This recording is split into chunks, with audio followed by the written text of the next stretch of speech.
નમસ્કાર. લોકસભાની ચૂંટણીને લઈને આપણે પત્રકારોની જમાવટ કરતા હોઈએ છીએ અને તમને સ્ક્રીન પર દેખાઈ રહ્યા છે હિમાંશુ પંડ્યા. આપણી સાથે આજે પત્રકારોની જમાવટમાં ચર્ચા કરવાના છે અને આણંદ લોકસભા સીટ જે હોટ સીટ તરીકે ગણાય છે આ વખતે લોકસભાની ચૂંટણીની અંદર, એના વિશે સંપૂર્ણ માહિતી આપણે એમની પાસેથી મેળવીશું. હિમાંશુ સર, સ્વાગત છે આપનું જમાવટમાં. નમસ્કાર. આ વખતે લોકસભાની ચૂંટણીની અંદર અમુક સીટો એવી છે કે જે હોટ સીટ ગણાય છે અને એ અંતર્ગત તમે પત્રકારો સાથે, ખાસ તો એ સીટના જે માહેર પત્રકારો છે એમની સાથે વાત કરતા હોઈએ છીએ. આણંદનો માહોલ, આણંદના સમીકરણો શું કહી રહ્યા છે? આણંદ લોકસભા બેઠક પર કુલ 17.80 લાખ મતદારોમાં 8.5 લાખ મતદારો ક્ષત્રિયો છે.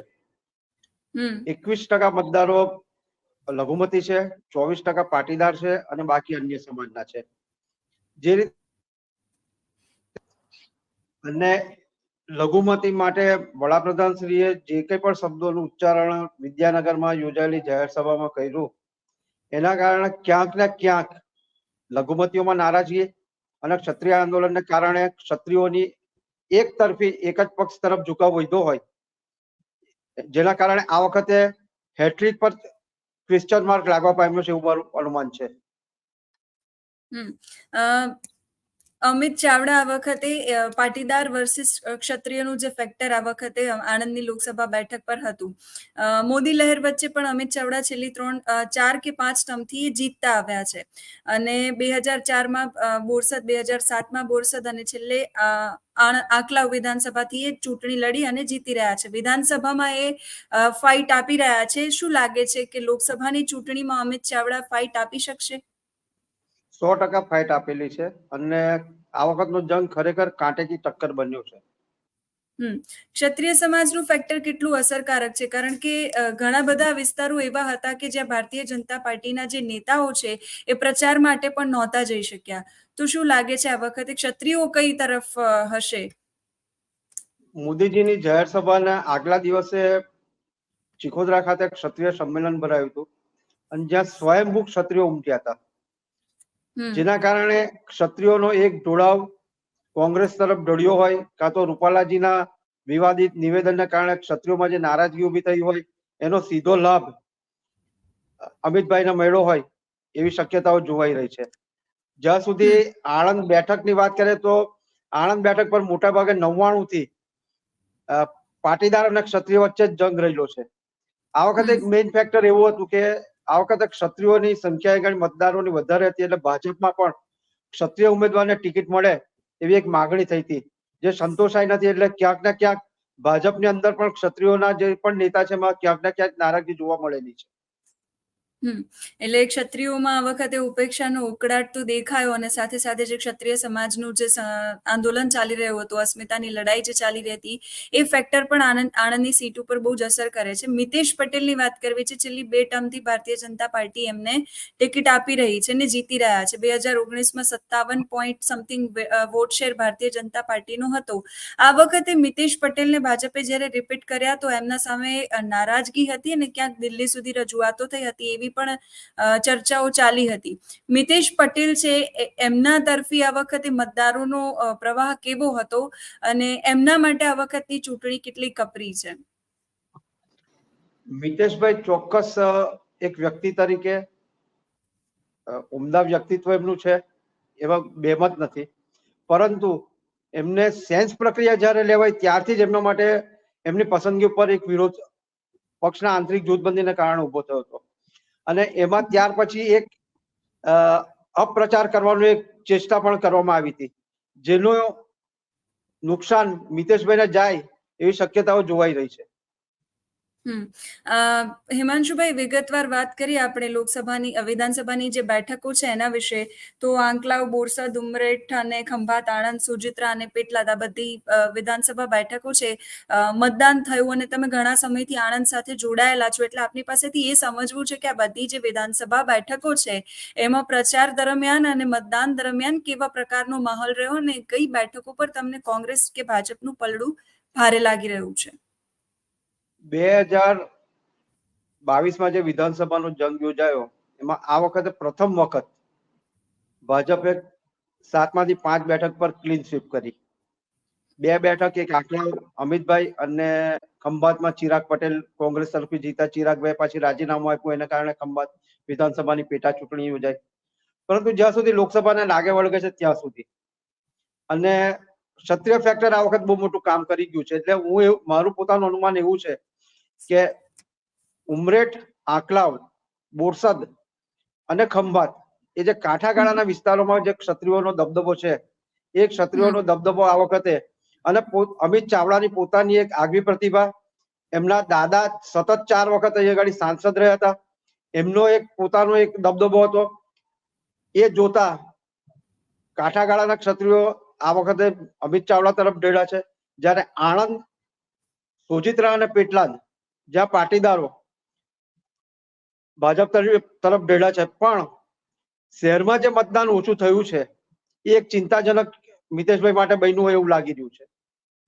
આ વખતે પ્રધાનમંત્રી નરેન્દ્ર મોદીએ પણ ત્યાં સભા કરી હતી, હિમાંશુભાઈ, અને ક્ષત્રિય સમાજનો એક બાજુ વિરોધ પણ હતો. તો એ મોદી લહેરની ઇફેક્ટ છે. આમ તો અમિત ચાવડાને તો એ અફેક્ટ નથી કરતું, કારણ કે છેલ્લા 4-5 ટર્મથી તો એ જીતી રહ્યા છે. પણ આ વખતે જ્યાં પ્રધાનમંત્રી નરેન્દ્ર મોદીએ સભા કરી હતી, ત્યાર પછીના માહોલમાં કોઈ પરિવર્તન આવ્યું હતું? અગાઉની 2 લોકસભાની વાત કરું, 2014 અને 2019, એ સમયે મોદીજીની અહીંયા જે પણ જાહેર સભા યોજાઈ હતી એ ચૂંટણીના 48 કલાક પહેલા યોજાઈ હતી. એટલે એક પવન અને મોદીજીની આગવી પ્રતિભા, એનો લાભ સીધો ભાજપને મળ્યો હતો. આ વખતે લોકસભાનું મતદાનના 5 દિવસ પૂર્વે નરેન્દ્રભાઈની જાહેર સભા થઈ, અને એ જાહેર સભામાં પણ નરેન્દ્રભાઈએ જે કંઈ પણ ઉદ્બોધન કર્યું એમાં ક્યાંક ને ક્યાંક ચોક્કસ સમાજને ટાર્ગેટ કરવામાં એક ખટરાગ ઉભો થયેલો જોવા મળ્યો. ક્ષત્રિયોની નારાજગી 100% આ વખતની છે. એટલે નરેન્દ્રભાઈ ના આવવાથી પણ આ બેઠક કેટલી સિક્યોર ભાજપ માટે બની છે એ એક પ્રશ્નાર્થ રહ્યો છે. ગયા વખતની ચૂંટણી જો વાત કરીએ તો 2019ની અંદર ભારતીય જનતા પાર્ટીનું વોટ શેર 57.10% રહ્યો. આ વખતે ઓવરઓલ લોકસભાની ચૂંટણીની અંદર મતદાન 65.04% થયું છે. એટલે તમને લાગે છે કે ભારતીય જનતા પાર્ટીની વોટ શેરમાં આ વખતે વધારો થશે, અથવા તો વોટ શેર ઘટશે, અથવા તો જીતનું માર્જિન છે બંને વચ્ચે કેટલું રહી શકે? ઓવરઓલ 2019નું જે મતદાન હતું એ 66.79% હતું. આ વખતે 65.4% થયું છે. એટલે લગભગ 1.5% વોટનું મતદાન ઘટ્યું છે. બીજું કે જીત કાંટેકી ટક્કર બની છે. એટલે ભાજપ કે કોંગ્રેસ, ભાજપ ભલે 5 લાખના દાવા કરતું હોય, પણ હાર જીતનો માર્જિન 30,000ની આજુબાજુ રહેશે એવું લાગી રહ્યું છે. મિતેશ પટેલની સામે નારાજગી હતી આ વખતે, અને એમને બદલવાની પણ રજૂઆત થઈ હતી, પણ ભારતીય જનતા પાર્ટી એમને યથાવત રાખ્યા. ઘણી બધી સીટો એવી હતી કે જ્યાં ભારતીય જનતા પાર્ટીના ઉમેદવારોને લઈને વિરોધ હતો, જેમ કે વડોદરા છે, સાબરકાંઠા છે, અમરેલીમાં પણ વિરોધ હતો. એટલે 2 જગ્યા ઉપર તો ભાજપે ઉમેદવાર બદલી દીધા. લોકસભાની ચૂંટણીની આપણે વાત કરી રહ્યા છીએ, પણ એ જાણવું છે કે આ વખતે મિતેશ પટેલને ભાજપે યથાવત રાખ્યા છે, પણ આંતરિક જે વિવાદ છે એ હવે બધી જગ્યાઓ પરથી ખુલીને સામે આવી રહ્યો છે. તો તમને શું લાગી રહ્યું છે કે આંતરિક વિવાદ છે એ આગળ જતા ભારતીય જનતા પાર્ટીને કેટલી અસર કરશે? ભારતીય જનતા પાર્ટી અત્યારે જાગી જવાની જરૂર છે, કે પછી જે રીતે આપણે ઓવરઓલ આપણે ભારતીય જનતા પાર્ટીને જોઈને બધી એવી ચર્ચાઓ થતી હોય કે પરિપક્વતાથી નિર્ણયો લેવામાં માહેર છે, અથવા તો ડેમેજ કંટ્રોલમાં માહેર છે, તો એ પ્રકારના કંઈક દ્રશ્યો ગુજરાતની અંદર જોવા મળશે? ભાજપે જે ભરતી મેળો ચાલુ કર્યો છે ને, એ ભરતી મેળો ભાજપને એના ભારથી તૂટી જશે જો અત્યારથી ભાજપ પોતાની પક્ષને સંભાળી નહીં શકે તો.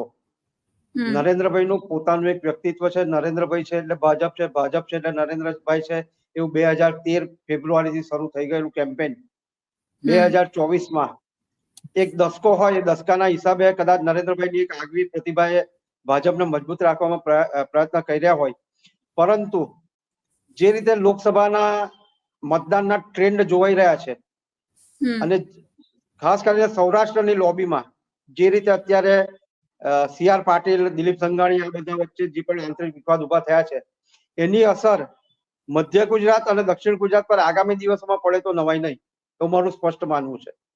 અને એટલે ભાજપે પોતે સંગઠનને મજબૂત પુનઃ કરવું પડે એવી પરિસ્થિતિ પણ નિર્માણ થાય એવું હું જોઈ રહ્યો છું.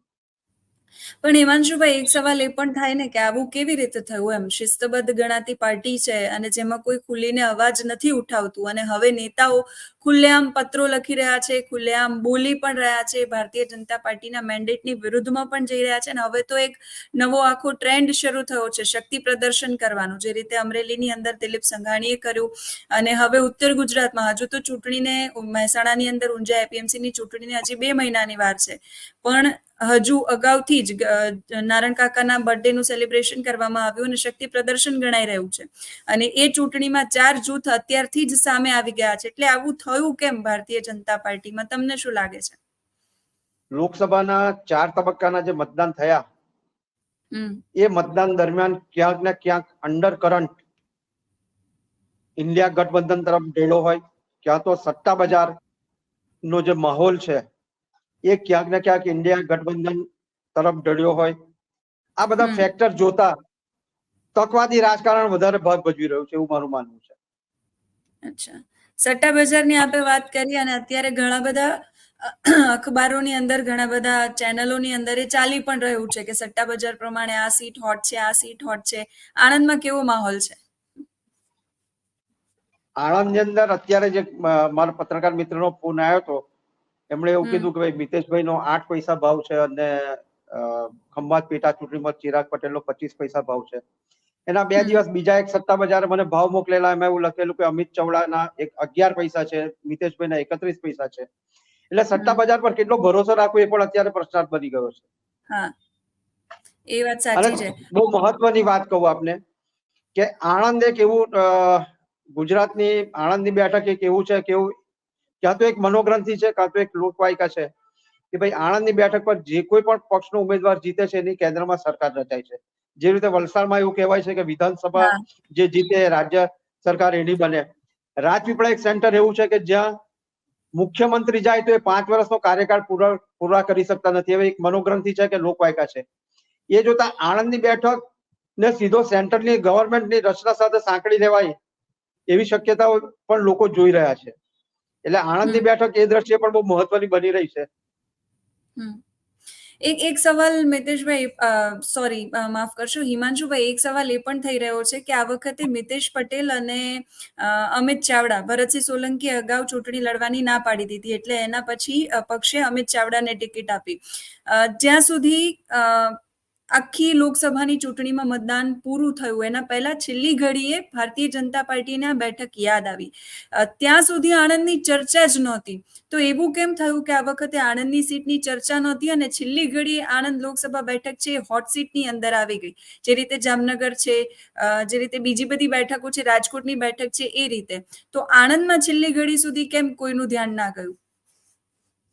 આણંદ બેઠક પર એવું હતું કે મિતેશભાઈ છે એટલે સડસડાટ વિજય નિશ્ચિત થઈ જશે, નરેન્દ્રભાઈની જાહેર સભા થઈ એટલે વિજય નિશ્ચિત છે, એવું એક લોકોમાં એક આગવી એ ઉભી થઈ ગઈ હતી. પરંતુ છેલ્લા 72 કલાક દરમિયાન જે રીતે ક્ષત્રિય સમાજે ક્ષમા વીરસ્ય ભૂષણમની જાહેરાતો આપ્યા પછી પણ ક્ષત્રિય સમાજ આ વિસ્તારમાં અડગ રહ્યો કે ભાઈ આ વખતે અમારે કોઈ પણ હિસાબે સત્તા પક્ષ વિરુદ્ધમાં મતદાન કરવું છે.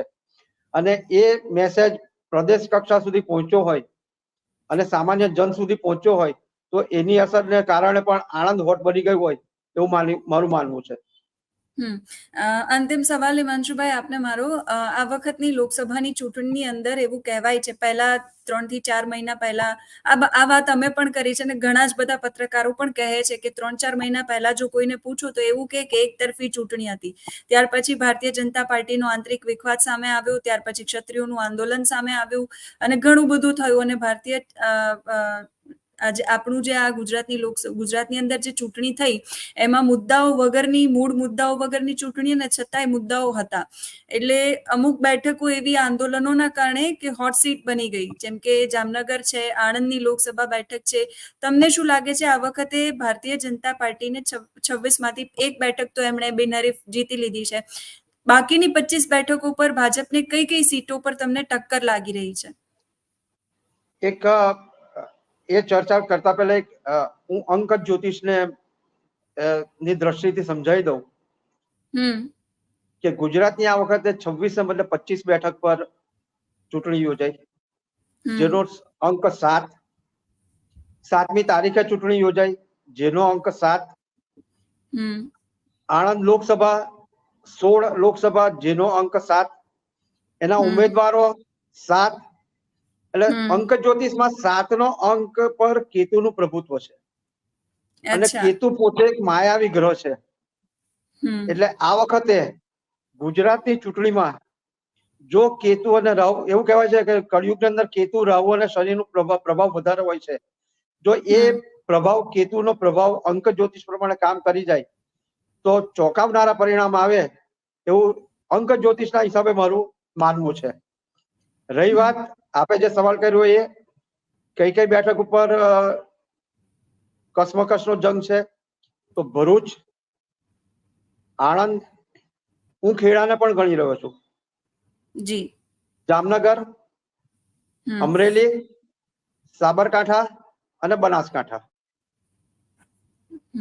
આટલી બેઠકો પર ભારતીય જનતા પાર્ટી માટે અઘરું છે, કાંટે કી ટક્કર છે.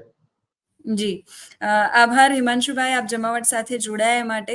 તો આણંદની લોકસભા બેઠક વિશે આપણે વાત કરી હિમાંશુભાઈ સાથે, અને આ વખતે આણંદની લોકસભા બેઠક છે હોટ સીટ ગણાઈ રહી છે અને છેલ્લી ઘડી સુધી લોકોનું ધ્યાન છે અને ખાસ કરીને ભારતીય જનતા પાર્ટીનું કે નેતાઓનું ધ્યાન છે આ બેઠક પર નહોતું. છેલ્લા અમુક કલાકોમાં આ બેઠક છે એટલી બધી ચર્ચામાં આવી અને અત્યારે હવે આ બેઠકે ભારતીય જનતા પાર્ટી માટે સમીકરણો કરવા અઘરા કરી દીધા છે. કારણ કે ક્ષત્રિય સમાજનું જે આંદોલન ચાલી રહ્યું છે, મોટી સંખ્યામાં ક્ષત્રિય સમાજ અહીં વસે છે, 8 લાખ કરતા વધારે ક્ષત્રિય સમાજની વસ્તી અહીંયા છે.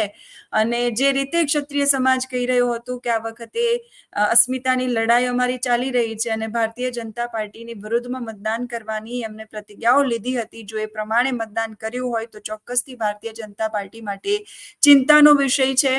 અને મિતેશ પટેલ સામે જે નારાજગી હતી, એટલે એ મુદ્દે પણ ભારતીય જનતા પાર્ટી માટે ચિંતાનો વિષય અવશ્ય છે. કારણ કે ભારતીય જનતા પાર્ટીના નેતાઓ ક્ષત્રિયોની જે લડાઈ ચાલી રહી હતી એ અંતર્ગત આણંદના મોટાભાગના વિસ્તારોની અંદર પ્રચાર કરવા માટે નથી જઈ શક્યા. આમ તો ગુજરાતના ઘણા બધા ક્ષત્રિય પ્રભાવી વિસ્તારોમાં નેતાઓ નથી જઈ શક્યા, પણ સૌથી વધારે ક્ષત્રિય સમાજની વસ્તી અહીંયા છે અને ગયા વર્ષ કરતા આ વખતે મતદાનમાં પણ 0.5%, જે રીતે હિમાંશુભાઈએ વાત કરી એ રીતે ઘટાડો થયો છે. એટલે હવે પરિણામ પર સૌ કોઈની નજર છે. તમને શું લાગે છે આણંદ બેઠક પર આ વખતે પરિણામ કેવા રહેશે એ કમેન્ટમાં લખીને અમને ચોક્કસથી જણાવજો. અત્યારે આ વિડીયોમાં બસ આટલું જ. નમસ્કાર.